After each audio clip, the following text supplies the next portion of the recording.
మనం కొంచెం సేపు వాక్యం ధ్యాన నిమిత్తం లాస్ట్ లాస్ట్ వీక్‌లో మనం చూసాము 27 అధ్యాయం. సామెతల గ్రంథం 27 అధ్యాయం 12 వచనం. సామెతల గ్రంథం 27 అధ్యాయం 12 వచనం. బుద్ధిమంతుడు అపాయము వచ్చుట చూచి దాగును.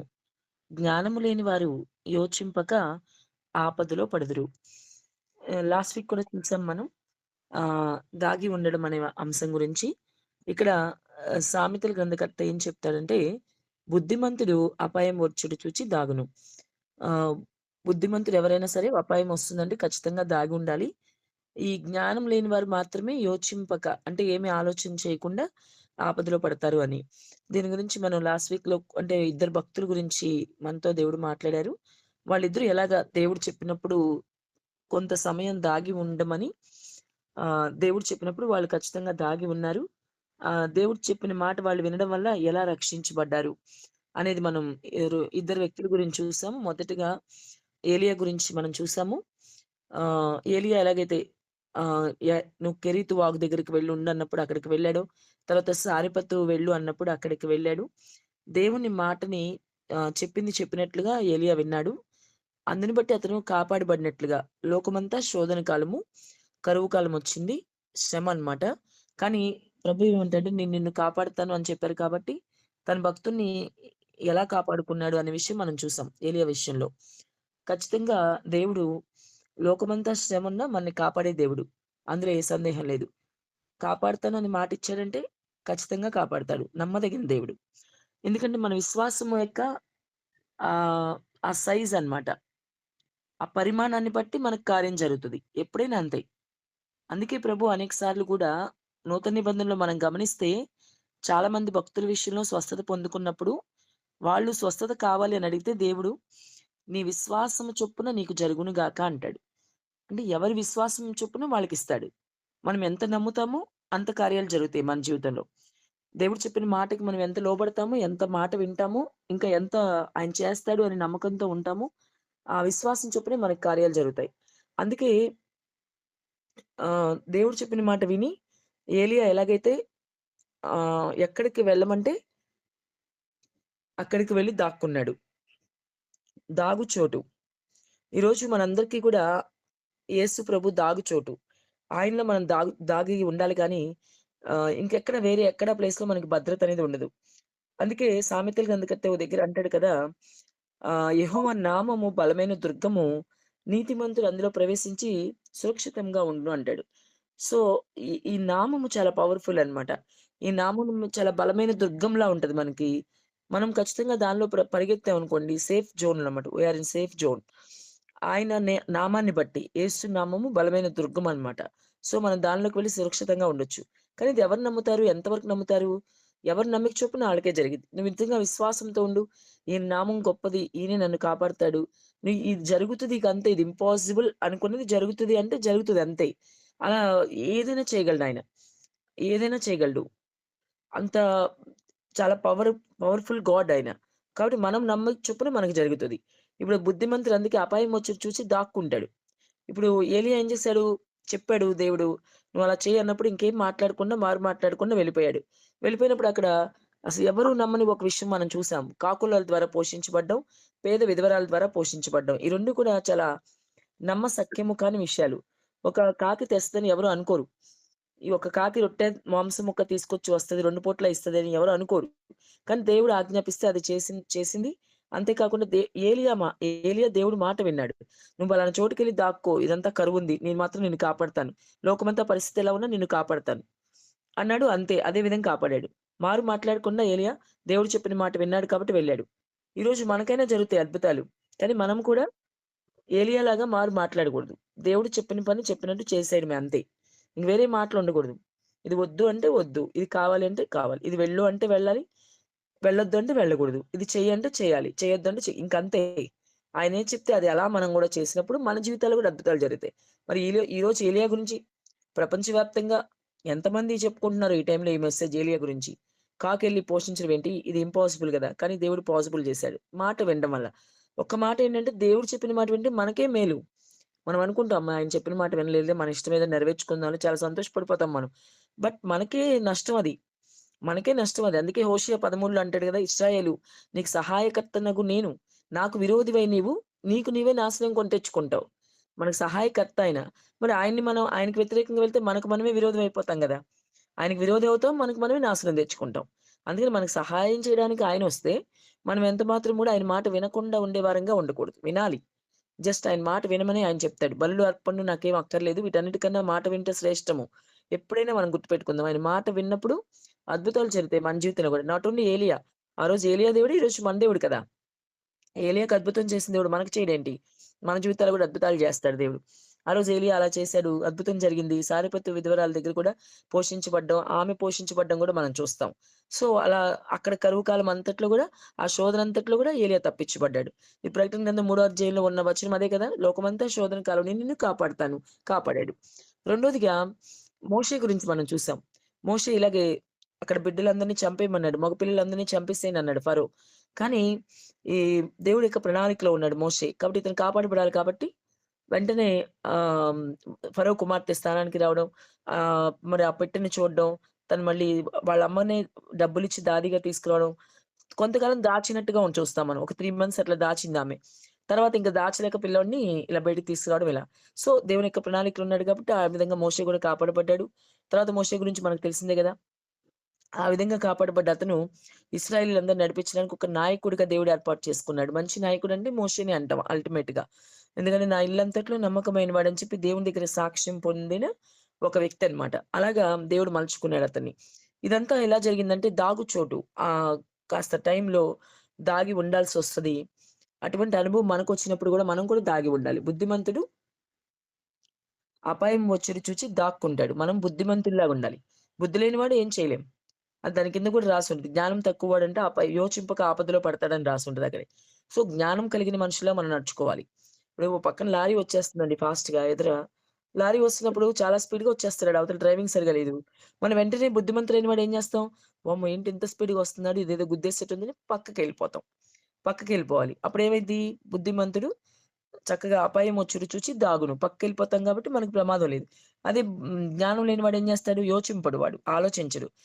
ఆలోచించకుండా ప్రమాదంలో పడతాడు. ఇప్పుడు జ్ఞానం లేనివాడు ఏం చేస్తాడు?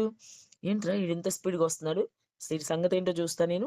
ముందు వీడు అసలెందుకొస్తున్నాడు ఏంటో అనుకుంటా ఎళ్ళిపోతాడు.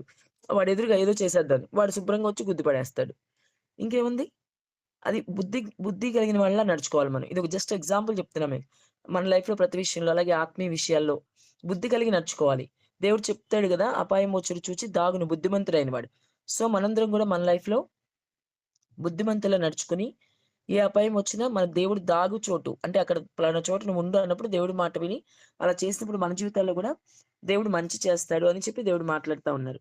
తర్వాత ఇంకొక భక్తుడి గురించి మనం చూద్దాం. ఇంకొకళ్ళు ఎవరు అంటే ఇలాగే దాగుచోటు. దాగి ఉన్నప్పుడు దేవుడు వాళ్ళని కాపాడినట్లుగా మనం చూస్తాం. రెండో కొరింథీ పత్రిక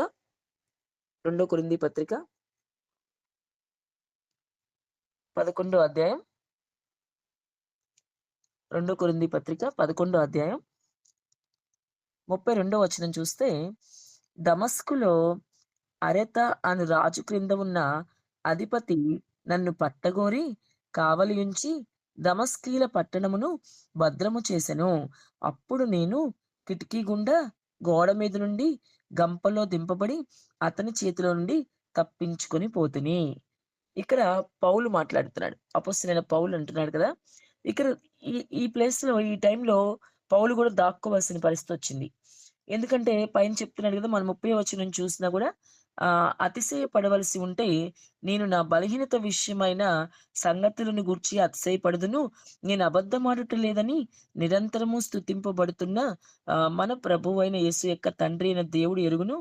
దమస్కులో అరెత అనే రాజు కింద ఉన్న అధిపతి నన్ను పట్టగోరి. ఇక్కడ చూసారుగా దమస్కులో ఆ రాజు కిందున్న అధిపతి ఎవరైతే ఉన్నారో పట్టగోరి అంటే పౌలుని పట్టుకుందామని.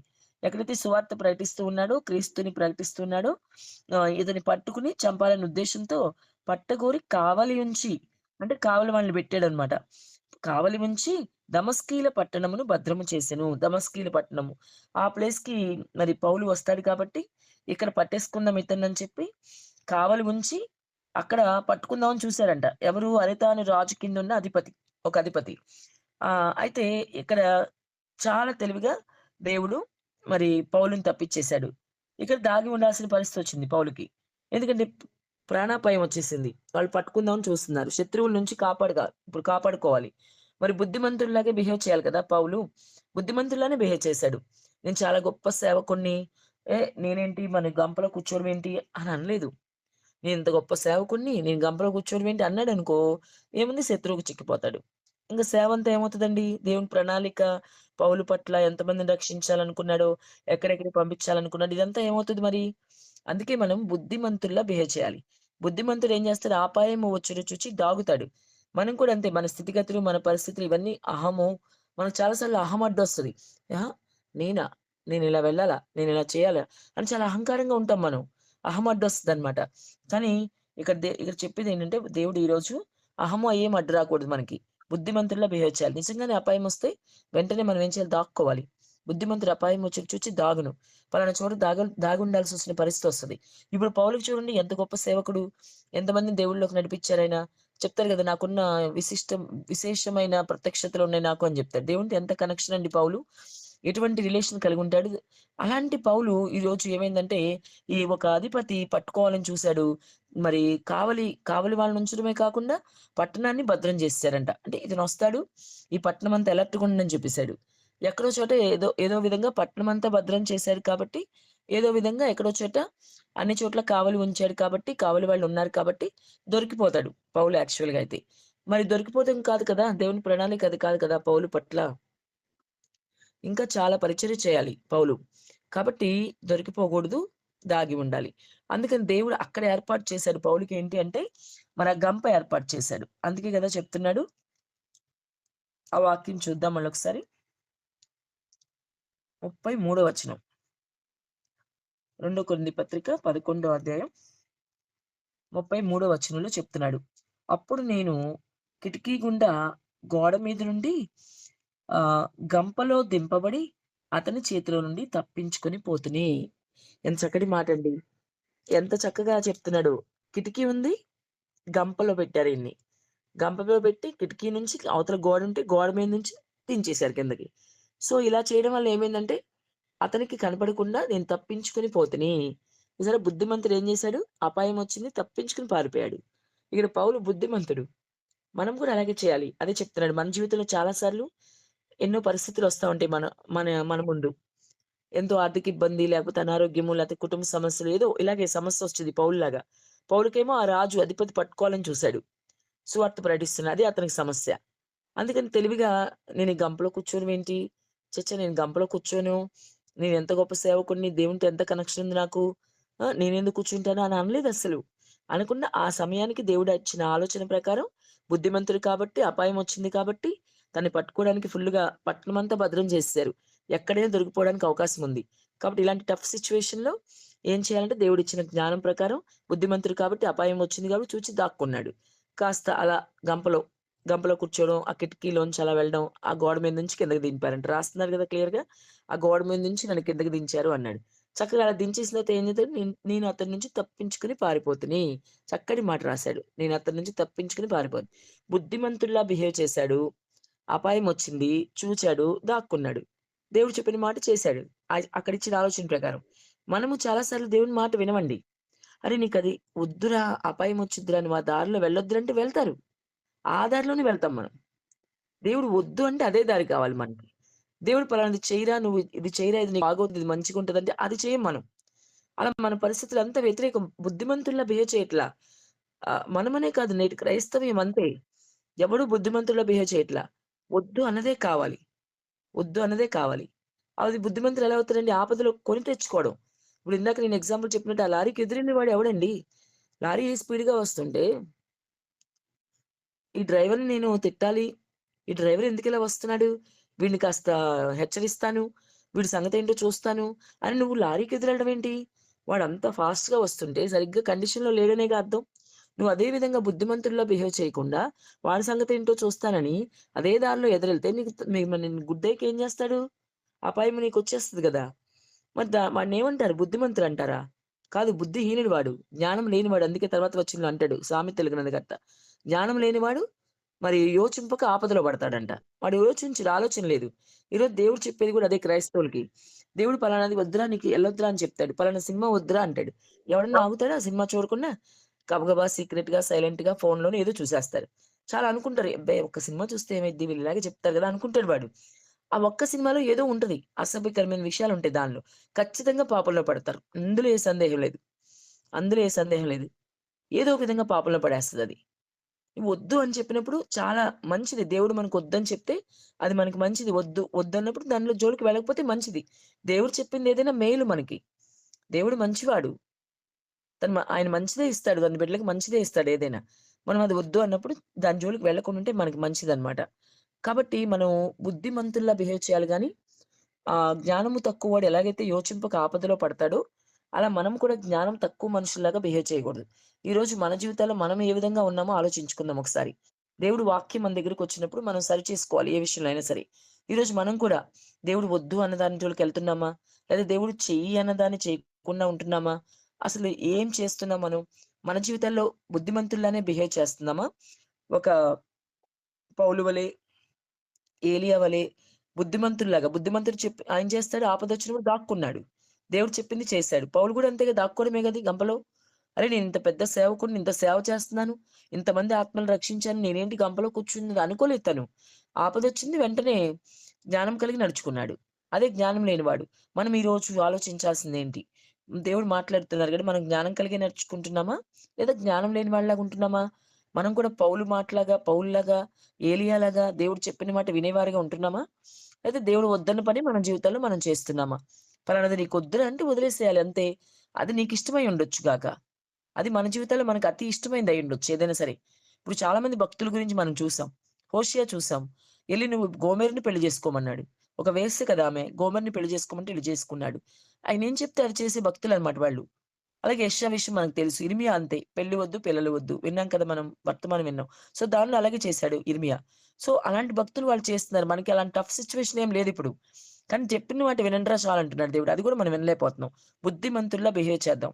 అపాయం వచ్చుడు చూచి దాక్కోవాలి మనం కూడా. అప్పుడు ప్రకటన గ్రంథంలో 3 అధ్యాయంలో మన దేవుడి మాట ఉంది కదా! వాగ్దానం. లోకమంతా శోధన కాలమైనా నేను నిన్ను కాపాడుతాను అన్నాడు. ఖచ్చితంగా కాపాడుతాడు. మాటిచ్చిన దేవుడు నమ్మదగిన దేవుడు. బైబిల్‌లో నీకు ఏ మాటైనా సరే, వా దేవుడిచ్చిన వాగ్దానం నెరవేర్పు జరుగుతది మన జీవితాల్లో. కానీ అది మన విశ్వాస యొక్క ఆ సైజ్ అన్నమాట. ఆ పరిమాణాన్ని బట్టి జరుగుతది. కాబట్టి ఈరోజు మనం దేవుడి మాట వినేవాళ్ళంగా ఉన్నామా లేదా? ఆపద వచ్చినప్పుడు బుద్ధిమంతుడిలాగా దాక్కుంటున్నామా లేదా? లేదా ఇగో ఏమన్నా పోతున్నామా? నేనిలా గదా! నేనలా ఎందుకు చేయాలి? నేనింత పెద్ద సేవకుడిని, లేకపోతే నేనింత పరిచర్య చేస్తున్నాను అనే అహంకారంతో మనం గనక మరి జ్ఞానం లేనివాడు ఎలాగైతే ఆ లారీకి ఎదురుగా ఎళ్ళాడో, అలాగే మనం కూడా సిట్యుయేషన్‌కి, పరిస్థితులకి ఎదురుగా ఎళ్ళిపోతున్నామా? దేవుడు ఇక్కడ ఆగు అంటే ఆగుతున్నామా లేదా? ఇక్కడ దాగు అంటే దాగుతున్నామా లేదా? ఇవి మనం ఆలోచించుకోవాలి. భక్తులకి గొప్ప కార్యాలు జరిగినాయి. ఈరోజు కూడా మాట్లాడుకుంటున్నాం మరి. ఎందుకు అంటే వాళ్ళు అలాంటి భక్తి చేశారు గాబట్టి. మరి ఈరోజు మనం అలాంటి భక్తి చేస్తున్నామా లేదా? ముఖ్యంగా మన బుద్ధి ఎలా ఉంది? జ్ఞానం లేని వాళ్ళలాగా బిహేవ్ చేస్తున్నామా? యోచింపక ఆపదలో పడుతున్నామా? లేదా జ్ఞానవంతుడు ఎలాగైతే బుద్ధిమంతుడు ఎలాగైతే ఆపద వచ్చుడు చూచి దాక్కుంటాడో అలా దాక్కుంటున్నామా? సిట్యుయేషన్ అయ్యే వరకు, ఆ బాధ తీరే వరకు, ఆ పరిస్థితి ఇదయ్యే వరకు. ఇద్దరు బాగా కొట్టేసుకుంటున్నారండి. ఎవరో వ్యక్తి గురించి కొట్టుకుంటున్నారు. మరి ఆ వ్యక్తి అక్కడ ప్రత్యక్షమయ్యాడనుకోండి, అతని మీద కోపం చూపిస్తారుగా. ఆ సిట్యుయేషన్‌లో మనం వెళ్ళకూడదు. ఒకవేళ మనం అక్కడున్నా సరే, ఆ సిట్యుయేషన్‌ని బట్టి నేను దాక్కోవడమేంటి? వాడి సంగతేంటో నేను చూస్తాను. నువ్వు ఎంటర్ అవ్వకూడదు. నువ్వు కొంచెంసేపు దాగుంటేనే మంచిది. వాళ్ళిద్దరి కోపం తగ్గేదాకా నువ్వు దాగి ఉండాలి. పలానా చోట దాగి ఉండని దేవుడు చెప్తే అక్కడ దాగి ఉండాలి మనం. ఖచ్చితంగా అప్పుడు అలాంటి సిట్యుయేషన్స్ వస్తాయి మన జీవితాల్లో గూడా. అప్పుడు కొంతకాలం కోపమొచ్చినప్పుడు గూడా అంతే కదా మనం. ఆ కోపం, ఆవేశం తగ్గేదాకా ఏం మాట్లాడకుండా ఉంటే సరిపోతుంది మనం. ఎందుకంటే కోపంలో, ఆవేశంలో నిర్ణయాలు తీసుకోకూడదు మనం. తీసుకున్నామంటే ఖచ్చితంగా అది నష్టమవుతది. కొన్ని రిలేషన్స్ కోల్పోతాం మనం. నీకు బాగా కోపమొచ్చింది ఒక వ్యక్తి మీద వెంటనే ఫోను చేసి అడిగేయబాక. అసలు ఫోను కలపొద్దు, అతనితో మాట్లాడొద్దు. అలాగే ఉండిపో నువ్వు. ఒక 2, 3 డేస్ తర్వాత చూడు ఖచ్చితంగా ఆ కోపం తగ్గిద్ది. ఇప్పుడున్నంత ఇది ఉండదు. అప్పుడు నువ్వు మాట్లాడినప్పుడు ఆ రిలేషన్ పోదు. అదే ఇదే కోపంలో నువ్వు ఫోను చేసి మాట్లాడావంటే ఎప్పటినుంచో నీకు ఆ రిలేషన్ 20 ఏళ్ల నుంచి, 30 ఏళ్ల నుంచి ఉండొచ్చు. ఆ రిలేషన్ మెయింటైన్ చేయడానికి ఎంత టైం పడతది. అది ఒక్కసారిగా పోతది. కాబట్టి బహు జాగ్రత్తగా ఉండాలి. మనం మన ఆత్మీయ జీవితంలో బహు జాగ్రత్తగా ఉండాలి. చాలా మంది సులువుగా చిక్కులు పెట్టే పాపంలో పడేస్తున్నాడు అపవాది. చాలా సులువుగా. చాలా సార్లు చెప్తా ఉంటాం. ఈ ఫోనులొద్దురా, ఇగ అబ్బాయిలు, అమ్మాయిలు ఈ చాటింగ్‌లని, మాటలని ఇలాంటివన్నీ వద్దని ఎన్నో సార్లు నేను కూడా ఇక్కడ సంఘంలో హెచ్చరిస్తూనే ఉంటాను. కానీ చాలా సులువుగా పాపంలో ఈవెన్ అలాగే ఉన్నారు. అమ్మాయిలు అలాగే, అబ్బాయిలు అలాగే. చాలా సులువుగా మ్యారేజ్ అయిందా లేదా? లేతే మనం ఏంటి? మన పరిస్థితి ఏంటి? అని ఏమి ఆలోచించకుండా సులువుగా పాపంలో పడిపోతున్నారు. అసలు ఏమీ లేనట్లే అన్నమాట. స్వేచ్ఛ అన్నమాట. మరి నాకన్నీ చేయడానికి స్వేచ్ఛ ఉంది గానీ చెయ్యను అని చెప్పి పౌలు చెప్తున్నాడు గదా! మరి దేవుని మాట కూడా అదే గదా! "వేరుండ గోరెవాడు స్వేచ్ఛానుసారుడు." అతను అలా చేయకూడదు. స్వేచ్ఛ అనేది మనం కోరుకోకూడదు. చేస్తే దేవుడికి విరోధం అయిపోతామని వాక్యం ఉంది. మనం మాత్రం మన ఇష్టానుసారంగా చాలా మంది క్రైస్తవులు బతుకుతూ అసలు మేము క్రైస్తవులమే కాదన్నట్టు, ఇది పాపమే కాదన్నట్టు చాలా సులువుగా పాపంలో పడుతూ, ఫోన్‌లో ఉంటూ, చాటింగ్‌లు చేసుకుంటూ, పెళ్లయిందా, పెళ్లి కాలేదని సమస్య కూడా లేదు. అరే! నాకు భార్య, బిడ్డలున్నారులే, నాకు ఇంకొకళ్ళతో మాటలేంటి అనే మాట అస్సలు లేదు. ఈ అమ్మాయికైనా అంతే. భర్తున్నాడు, బిడ్డలున్నారు. నాకెందుకురా వేరే వాళ్ళతో రిలేషన్స్ ఏంటనే మాట ఈళ్ళకి లేదు. ఇద్దరు అలాగే అయిపోయారు. ప్రెజెంట్ సిట్యుయేషన్ అలా అయిపోయింది. క్రిస్టియానిటీ గురించే మాట్లాడుతున్నాను. అన్యులైన వాళ్ళు కాదు. అన్యులైన వాళ్ళు ఇంక కొద్దో గొప్పో వాళ్ళకన్నా కొద్దిగా భర్త, భార్య అనే ఒక ఇదుంటది వాళ్ళకి. ఈరోజు క్రైస్తవులు అట్లా లేకుండా ఉన్నారు. చాలా సులువుగా అన్నమాట. రిలేషన్స్ పక్కదారి పడడం, ఇల్లీగల్ కాంటాక్ట్స్ ఎట్లా పడితే అట్లా ఉండడం. ఇవన్నీ ఎక్కడి నుంచొస్తాయి మరి? ఆ సినిమాల నుంచి వీటి నుంచే గదా! ఆ ఫోన్‌లో ఉండే చెత్తా చెదారం ద్వారానే ఇవన్నీ అలవాటవుతాయి. కాబట్టి చాలా జాగ్రత్తగుండాలి మనం. దేవుడు ఏం చెప్తున్నాడు? మనం ఏం చేస్తున్నాం? బుద్ధిమంతులుగా బిహేవ్ చేస్తున్నామా లేదా? అందుకే దేవుడు చాలా లూకాసు వార్తలో అంటాడు 18వ అధ్యాయంలో, "నేను భూమి మీదకొచ్చినప్పుడు విశ్వాసము కనుగొనగలనా" అంటాడు. అది మరి ఆ విశ్వాసం కరెక్ట్‌గా ఉందా లేదా? మంచి విశ్వాసంతో ఉన్నోళ్ళే కదండీ మరి దేవుని రాజ్యంలో ఉంటారు. అలాంటోళ్ళని నేనసలు కనుగొనగలనా అని సందేహం వ్యక్తం చేస్తాడాయన. అలాంటి పరిస్థితులున్నాయన్నమాట. కాబట్టి ఎవరికి వాళ్ళు మన మట్టుకు మనం కూడా మంచి భక్తి చేయాలి. ఎవరికి వాళ్ళు ఈ లోక మాలిన్యం యాకోబు చెప్తాడు గదా! ఈ లోక మాలిన్యం అంటించుకోకుండా లోకంలోనే ఉంటాం మనం. కానీ లోక మాలిన్యం అంటించుకోకుండా ఉండాలి మనం. లోక మాలిన్యం అంటించుకోకుండా చక్కగా మనం లోకంతో వేరైపోయి అని గాదు. అంటే లోక విషయాల్లో లోక ఆచార పద్ధతులు వేరవుతాం. కానీ వాళ్ళ మధ్య మనం బ్రతకాలిగా. అన్యుల మధ్య మనం బ్రతకాలిగా. మనం సెపరేట్‌గా క్వార్టర్స్ ఉంటాయా? మనకేమన్నా అపార్ట్‌మెంట్లు ఇస్తారా క్రైస్తవులు మేము సెపరేట్‌గా ఉంటాం. లోకంతో మాకు పని లేదనేం ఉండదు గదా! కానీ మనం ఏం చేయాలి? వాళ్ళ మధ్య నివసిస్తున్నా మనం మాలిన్యం అంటకుండా, ఈ లోక మాలిన్యం అంటకుండా, మంచి భక్తి అంటే అది. ఈ లోక మాలిన్యం అంటకుండా చూసుకోవాలి మనం. ఎక్కడికక్కడ ఈ లోకమంతా ఆకర్షిస్తా ఉంటది మనని. కానీ ఈ మాలిన్యం అంటుకోకుండా జాగ్రత్తగా చూసుకోవాలి మనం. ఒక లోటస్ అంతే గదా! లోటస్ ఏమవుద్ది వాటర్‌లో ఉంటది. బురద అంతా బురద బురద ఉంటదక్కడ. కానీ లోటస్‌కి మాత్రం ఏం అంటుకోదు. ఆ తామర పువ్వు ఉంటది కదా! దానికి. అలా చక్కగా ఆహ్, ప్యూర్‌గా ఉంటది. అలా మనం కూడా లోకంలో ఉన్నప్పటికి కూడా మనం ఏం చేయాలంటే, ఈ లోక బురద, మాలిన్యం మనం అంటించుకోకుండా మనకు మనం మంచి భక్తి చేయొచ్చు. ఎందుకు చేయకూడదు? మన చుట్టూ మనం చక్కగా పరిధి గీసుకొని, ఇగో ఈ పరిధి నాకు నా దేవుడికి మధ్యలో అడ్డు రాకుండా చూసుకోవాలి. మనకి, మన భక్తికి, మన దేవుడికి మధ్య అడ్డొచ్చేదంతా కూడా పక్కకెళ్ళిపోవాలి. వాళ్ళతో మాటలుంటాయి, అన్నీ ఉంటాయి. కానీ ఆచార పద్ధతుల్లో పాల్గొనకుండా చాలా తెలివిగా అందుకే పాము వలె వివేకం కలిగి ఉండాలి మనం అంటున్నాడు దేవుడు. పాము వలె వివేకం కలిగి నడుచుకోవాలి మనం. ఆ వివేకం కలిగి మనం ఉంటే మనం మంచి భక్తి చేస్తాం, పరలోకం చేరుకోగలుగుతాం. కాబట్టి మనం ఈరోజు దేవుడు చెప్పేదేంటంటే, దేవుడు దాగు చోటు ఓ చోటు అని చెప్పినప్పుడు అక్కడ ఉండాలి మనం. దేవుడి మాట వినాలి మనం. వింటే మనకి మంచిది. అదే మనకి. కాబట్టి ఇక్కడ మూడో వ్యక్తిగా పౌలు గురించి మనం చూసాము. నేనేదో గొప్ప సేవకుడినని అనుకోకుండా గంపలో దిగి కిటికీలోంచి గోడ అవతలకి దించారు ఈడ్ని. దించినప్పుడు ఏమన్నాడు? చిక్కని తప్పించుకొని ఆ రాజు నుంచి వెళ్ళిపోయాను. అంటే సేఫ్ జోన్ అన్నమాట. అలా వెళ్ళిపోయాడు. ఎవరితను? బుద్ధి కలిగినవాడు. బుద్ధి కలవాడు. నీతిమంతుడు బుద్ధి గలవాడే గదా! బుద్ధిమంతుడే గదా! ఆ పని జేస్తాడని వాక్యం ఉంది. కాబట్టి బుద్ధి గలవాడు కాబట్టి ఆ పని చేశాడు. సో, ఈరోజు మనం కూడా బుద్ధి కలిగిన వారంగా ఉన్నామా? లేదా? ఒకసారి మనం చెక్ చేసుకుందాం. దాన్ని బట్టి మనం కూడా మార్చుకుందాం. మన లైఫ్ స్టైల్ మార్చుకొని దేవునికి ఇష్టంగా మనం ఉండాలి. ఇంకొకళ్ళని మనం చూద్దాం. ఇంకొక విషయం చెప్తాను. యెహోషువ గ్రంథం, యెహోషువ గ్రంథం రెండో అధ్యాయం. యెహోషువ గ్రంథం రెండో అధ్యాయం. రెండో అధ్యాయంలో హ్మ్. రెండో అధ్యాయంలో 4 వచనం నేను చదువుతాను. 4 వచనంలో ఆ స్త్రీ ఆ ఇద్దరు మనుషులను తోడుకొని వారిని దాచిపెట్టి, మనుష్యులు నా యొద్దకు వచ్చిన మాట నిజమే. వారెక్కడి నుంచి వచ్చిరో నేనెరుగను. చీకటి పడుచుండగా గవిని వేయబడి వేళను ఆ మనుష్యులు వెలుపలికి వెళ్ళిరి. వారెక్కడికి పోయిరో నేనెరుగను. మీరు వారిని శీఘ్రంగా తరిమితిరా, పట్టుకొందురు అని చెప్పి తన మిద్దె మీదకి ఆ ఇద్దరిని ఎక్కించి, దాని మీద రాసివేసి ఉన్న జనుప పెట్టెలో వారిని దాచిపెట్టెను. చూడండి చక్కటి మాట ఇక్కడ. మళ్ళీ దాచిపెట్టడం గురించొచ్చింది చూడండి. వాళ్ళిద్దరిని ఏం చేసిందంటే ఆమె గురించి మనకు తెలుసు కదా! ఇదంతా మనకు తెలుసు. ఈమె ఎవరు అంటే రాహాబు. ఈమె ఎవరంటే రాహాబు. ఇక్కడ ఎవరైతే వేగులు వారొచ్చారో ఆ వేగుల వారికి దాచిపెట్టేసిందావిడ. ఇప్పుడు ఈ వేగుల వారు వచ్చారని చెప్పి యెహోషువ ఏం చేశాడంటే వేగుల వారిని ఇద్దరు మనుషులు పిలిపించి, ఆ దేశమును ముఖ్యంగా యెరికోను చూడని చెప్పి వారితో చెప్పి పంపించాడు. వాళ్ళని రహస్యంగా పంపించాడు. అంటే అక్కడ విషయాలను తెలుసుకురావడానికి ఇద్దరు వేగుల వాళ్ళని పంపించాడు. వారు వెళ్లి అక్కడ రాహాబు అని ఒక వేశ్య ఇంట అక్కడ దిగగా, ఆ వేగు చూచుటకు ఇశ్రాయేలీయుల యొద్ద నుంచి మనుషులు రాత్రి వేళ ఇక్కడికొచ్చిరని యెరికో రాజుకు వర్తమానం వెళ్ళిపోయింది. అరే! ఇశ్రాయేలీయుల దేశం నుంచి ఇక్కడికి ఎవరో వచ్చారంట. ఇప్పుడు వేరే దేశం నుంచి ఎవరొచ్చినా ఊరుకోరు కదండీ! ఇప్పుడు మనం కూడా అంతే. మన ఇండియా ఉంది. పాకిస్తాన్ ఉంది. బోర్డర్ ఉంటది. ఈ బోర్డర్ నుంచి పొరపాటున ఎవరైనా ఆ బోర్డర్‌లోకెళ్ళాడు అయిపోయినట్టే. అరే! నువ్వెందుకొచ్చావు? పొరపాటున ఎళ్ళినా సరే, మామూలు మంచి వ్యక్తి అయినా సరే నువ్వెందుకొచ్చావు? నువ్వు వేగుల వాడివా? నువ్వు ఏది మోయడానికొచ్చావు? మా దేశం నుంచి ఇన్ఫర్మేషన్ అని చెప్పి ఊరుకోరు. వాళ్ళు ఇటొచ్చినా ఇటు వాళ్ళు అటెళ్ళినా అంతే. ఏ దేశమైనా అంతే. అలాగే వీళ్ళు కూడా ఇప్పుడు మన దేశానికి వాళ్ళెవడో వచ్చారంటే మనల్ని ఆక్యుపై చేస్తాడేమో అనే ఆలోచన ఉంటది గదా! అలాగా ఈ రాజుకేంటంటే వర్తమానం వచ్చేసింది యెరికో రాజుకి. అప్పుడతడు నీ యొద్దకు వచ్చి నీ ఇంట చేరిన ఆ మనుషుల్ని వెలుపలికి తీసుకురమ్ము. వారు ఈ దేశమంతటిని వేగు చూచుటకే వచ్చిరని చెప్పుటకు రాహాబునొద్దకు మనుషుల్ని పంపించాడండి. ఎందుకంటే ఇక్కడున్నారు ఈమె దగ్గర దిగారని చెప్పి తెలిసింది. తెలిసి వెంటనే మనుషుల్ని పంపించాడు. అప్పుడు ఆమేం చేసిందంటే చాలా తెలివిగా అస్సలు వాళ్ళు నా దగ్గరికి రాలేదని చెప్పి వాళ్ళకి ఇగో ఇవన్నీ చదివాం కదా మనం అబద్ధం చెప్పింది. వాళ్ళకి అబద్ధం చెప్పి వాళ్ళిద్దరిని ఏం చేసిందంట చక్కగా మిద్దె మిద్దె మీదకి ఇద్దరిని ఎక్కిచ్చేసింది. ఎక్కిచ్చి దాని మీద రాసి వేసి ఉన్న జనప పెట్టెలో ఓ పెట్టుంది. పెట్టెలో వాళ్ళని కనపడకూడదు కదండీ! కనపడితే చంపేస్తారు వాళ్ళు. కాబట్టి ఆ పెట్టెలో శుభ్రంగా దాచిపెట్టేసింది.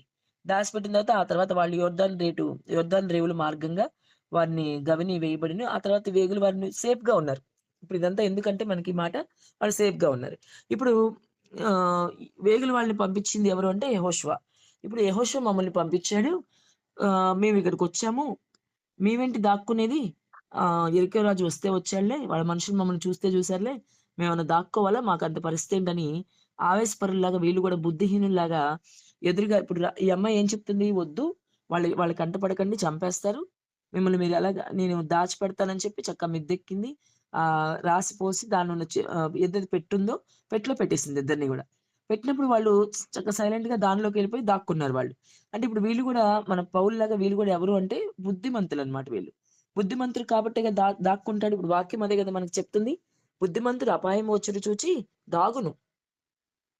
సిట్యుయేషన్ మారే వరకు, ఆ ప్రమాదం నుంచి తప్పించబడే వరకు. ఇప్పుడు వీళ్ళొచ్చి అలా గనక దాక్కోలేదనుకోండి. ఈ అమ్మాయి చెప్పినట్టు వినలేదు రాహాబ్ చెప్పినట్టు. వినుకోకుండా వాళ్ళు దాక్కోకుండా చక్కగా మేము దాక్కుండమేంటి? మేమేమన్నా పిరికోళ్ళమా? మమ్మల్ని యెహోషువ పంపించాడు గొప్ప లీడరు. కాబట్టి మేము ఈ దేశం చూస్తాము. వాళ్ళు మమ్మల్నేం జేస్తారు? మేము తిరగబడతాం అని అన్నారనుకోండి. వీళ్ళొచ్చిందేమో ఇద్దరు. అక్కడ సైన్యం ఎక్కువగా ఉంటారు. ఒకవేళ ఎరుకో రాజు చేతిలో వీళ్ళు చచ్చిపోయారనుకోండి. ఇప్పుడు యెహోషువ పంపించిన ప్లాన్ అంతా వేస్ట్ అయిపోద్ది గదా! అతనెందుకు పంపించాడు వీళ్ళిద్దరిని? ఈ దేశమంతా చూసిరండి ఇన్ఫర్మేషన్ కనుక్కోవడానికి పంపించాడు. సో, యెహోషువ ఏదైతే వీళ్ళ వీళ్ళ వీళ్ళ కోసం ఒక ప్రణాళిక కలిగుండి చేశాడో ఇదంతా వేస్ట్ అయిపోద్ది. కాబట్టి తెలివి కలిగి ఇప్పుడు ఇన్ఫర్మేషన్ అంతా యెహోషువకి చేరవేయాలి. ఇదంతా దేవుని ప్రణాళిక. సో, ఈ ప్రణాళిక ప్రకారం వెళ్ళాలంటే వాళ్ళు ఖచ్చితంగా అక్కడ దాక్కోవాలి. ఏదైతే పెట్టుందో ఆ పెట్టెలో దాక్కోవాల్సిందే. చచ్చా! మరి రాహాబు దగ్గరికి రావడం గూడా కదా!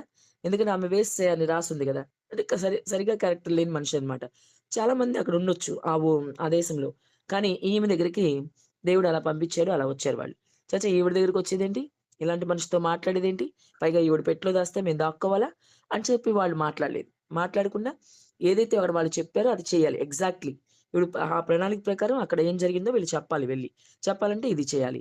కాబట్టి ఆ సిట్యుయేషన్‌లో బుద్ధిమంతుడు ఎలాగైతే అపాయం వచ్చేది చూసి దాక్కుంటాడో, మనోళ్ళు గూడా బుద్ధిమంతుల్లాగా బిహేవ్ చేశారక్కడ. కాబట్టి ఈ వేగుల వారి విషయం గూడా మనం గమనించాలి. వీళ్ళు గూడా ఎలాగైతే దాక్కున్నారు. అంటే శత్రువు నుంచి కాపాడబడాలి.